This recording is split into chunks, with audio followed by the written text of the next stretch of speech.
আয়োজন কৰি আহি আছে। ইয়াতে উপস্থিত থকা প্ৰতিজন আই মাতৃক, প্ৰতিজন ভক্তৱান ৰাইজক কামতাপুৰ সাহিত্য পৰিষদৰ তৰফৰ পৰা অশেষ অশেষ প্ৰীতি ও শুভেচ্ছা জ্ঞাপন কৰিছোঁ। আপোনালোকৰ সকলোৰে প্ৰত্যেকৰে ঘৰে ঘৰে যাতে মায়ে দেৱী দুৰ্গা মায়ে যাতে সকলোৱে বিচৰা ধৰণৰ সকলোৰে মনৰ আশা মনৰ বাঞ্ছনা পূৰণ কৰে।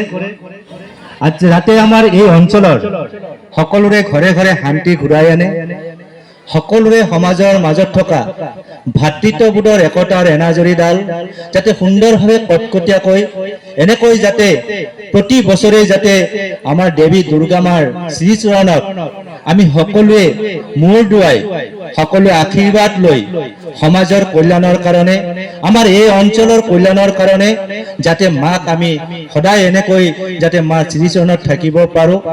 সঁচাকৈ ভাল লাগিছে যে আজি আমাৰ সামাজিকভাৱে যেতিয়া এনেকৈ এটা অঞ্চল জুৰি এটা মেলাৰ দৰে পূজা আয়োজন কৰা হয় আৰু তাতে প্ৰতিটো জাতি জনগোষ্ঠীয়ে একেলগে সহযোগ কৰে আৰু এইটোকে বুজায় যে আমি এখন সমাজত থাকি পেলাই এখন পৰিয়ালত যেনেকৈ আমি বসবাস কৰোঁ তেনেকৈ আমাৰ সমাজখনতো আমাৰ যি ভাতৃত্ববোধৰ একতাৰ এনাজৰী এই এনাজৰীডাল এনেকুৱা অনুষ্ঠানৰ দ্বাৰা বা এনেকুৱা পূজাৰ দ্বাৰাই আমি উপলব্ধি কৰিব পাৰোঁ। সঁচাকৈ এই অঞ্চলত ভাল লাগিছে। আপোনালোকে ইতিমধ্যে গম পালে মই কামতাপুৰ অট'নমাছ কাউন্সিলৰ কাৰ্যবাহী পাৰিষদ প্ৰণৱজ্যোতি বৰ্মন।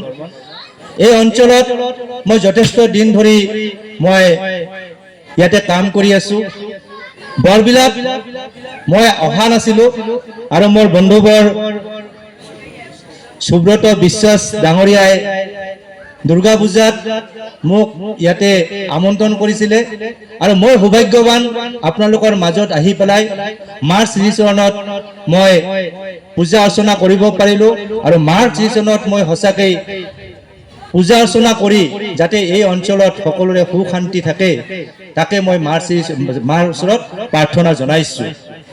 মই বিশেষকৈ পাটলাধাৰ সেই অঞ্চলত